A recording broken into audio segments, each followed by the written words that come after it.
Δηλαδή μισό λεπτό γιατί έχουμε μια μεγάλη διαφορά. Βεβαίως. Τελείωσε.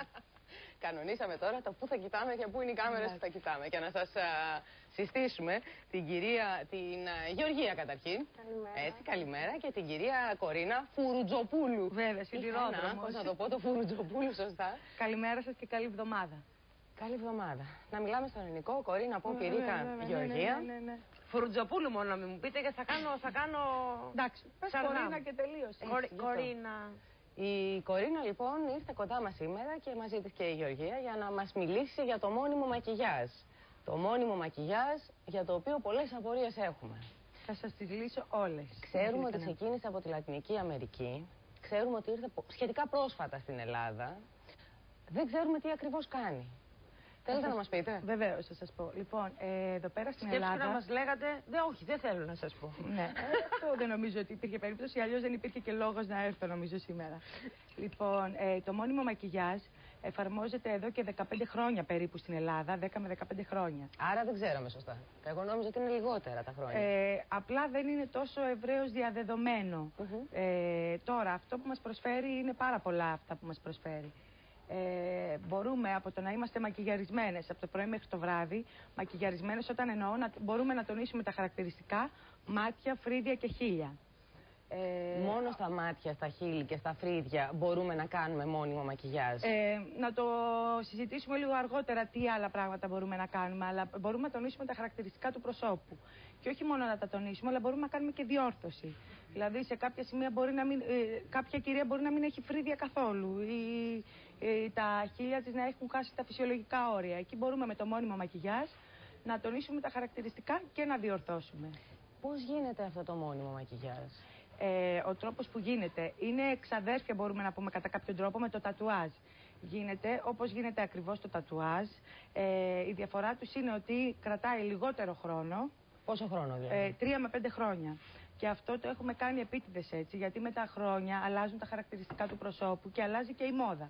Μπορεί για παράδειγμα μια γυναίκα να έχει κάνει παχύ φρύδι σε μόνιμο και μετά από χρόνια να είναι της μόδας τα λεπτά. Ή μπορεί να γίνουν με το πέρασμα του χρόνου καθοδικά τα μάτια και να μην είναι. Να μην ακολουθείτε το σχήμα. Να μην είναι θεμιτό. Οπότε είναι προτιμότερο οι ενδιαφερόμενοι να το ξαναεπαναλαμβάνουν. Δηλαδή χρησιμοποιείτε μπογιά που ξεθοριάζει με τα χρόνια? Ναι, είναι ειδικά τα χρώματα και το μηχάνημα επίσης διαφορετικό.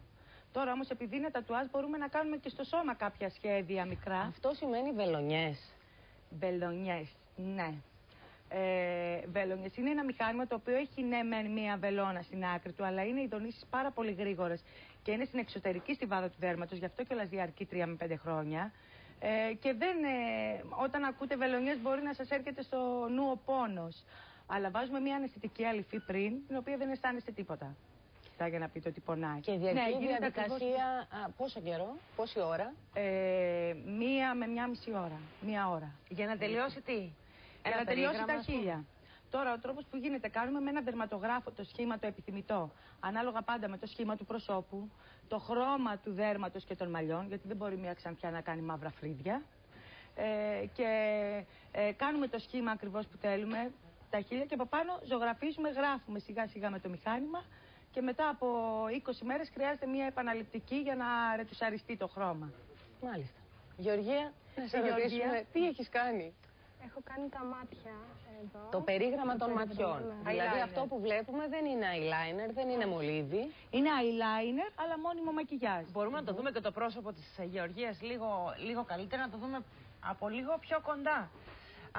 Είναι δηλαδή, έχει το μόνιμο μακιγιάζ, για να καταλάβω, δίνει αυτή την αίσθηση, σαν να έχει eyeliner, το οποίο είναι μόνιμο και βέβαια και όλες οι γυναίκες, ειδικά οι εργαζόμενες τώρα, γλιτώνουν πάρα πολύ χρόνο το πρωί πριν πάνε στη δουλειά τους για να μακιγιαριστούν.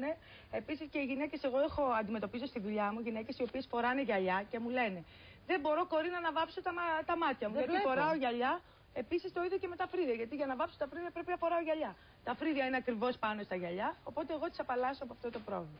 Και είναι μόνιμα βαμμένες και περιποιημένες. Σε ποιες περιπτώσεις, και έχουν δίκιο οι φίλοι μας και οι συνεργάτες που ρωτάνε, σε ποιες περιπτώσεις δεν επιτρέπεται να κάνεις μόνιμο δεν μακιγιάζ? Επιτρέπεται. Η σχετική αντένδειξη που έχει το μόνιμο μακιγιάζ είναι σε μη ρυθμισμένους διαβητικούς και σε μη ρυθμισμένους επιληπτικούς. Δηλαδή, μπορεί κάποιος που έχει ζαχαρόδης διαβήτη να κάνει μόνιμο μακιγιάζ, αρκεί να είναι ρυθμισμένος. Δηλαδή να παίρνει τα φάρμακά του, να είναι σε μια θεραπεία και να ελέγχει το διαβήτη. Ναι. Αλλιώς αντεδείκνυται η μέθοδος. Δεν προκαλεί κάποιες αλλεργίες, δεν προκαλεί... Αλλεργίες δεν προκαλεί, είναι υποαλλεργικά τα χρώματα και μάλιστα θα πρέπει οι κυρίες που ενδιαφέρονται να κάνουν να μην έχουν τα χρώματα οξύδιο του σιδήρου. Γιατί όταν περιέχουν οξύδιο του σιδήρου, εάν κάποια γυναίκα έχει έλλειψη σιδήρου, μπορεί να κάνει το μόνιμο μακιγιάζ και μετά από ένα μήνα να της φύγει, να το απορροφήσει ο οργανισμός. Οπότε, καλό θα είναι όποια κυρία ενδιαφέρεται στο στούντιο που προτιμάει να κάνει το μόνιμο, να ζητάει χρώματα τα οποία δεν έχουν το οξύδιο του σιδήρου. Πήρε τηλέφωνο μια φίλη μας που φοράει φακούς επαφής. Κανένα πρόβλημα, μπορούμε να κάνουμε άνετα. Απλά την ώρα που γίνεται η εφαρμογή του μόνιμου μακιγιάζ θα βγάλουμε τους φακούς, γιατί μπορεί να μπει λίγο χρώμα μέσα, το οποίο δεν υπάρχει κανένα πρόβλημα και να μπει στο μάτι και κανένα πρόβλημα. Είναι φυτικά τα χρώματα. Ναι. Αλλά επειδή ξέρω δεν ξέρω, το βλέπω κιόλας ότι υπάρχει κάποιο μηχάνημα, κάποια εγκατάσταση. Μπορούμε να πάμε να δούμε πώς Θα πάμε να δείξουμε στη Γεωργία. Σήμερα έχω κρατήσει επίτηδες να κάνουμε τα χείλια για να δούμε πώς μπορούμε να κάνουμε και διόρθωση στα χείλια. Δηλαδή να κάνουμε συμμετρικό το κάτω χείλος με το άνω. Μάλιστα. Γεωργία, αισθάνεσαι καλά που έχεις κάνει το μόνιμο μακιγιάζ? Ναι, υπέροχο. Πόσο καιρό το έχεις τώρα? 6 μήνες. 6 μήνες. Και πώς αποφάσισες να πας και να κάνεις αυτού του είδους το τατουάζ, ας το πούμε έτσι πιο... Την ξέρω την κόρη από πολλά χρόνια και την εμπιστεύτηκα.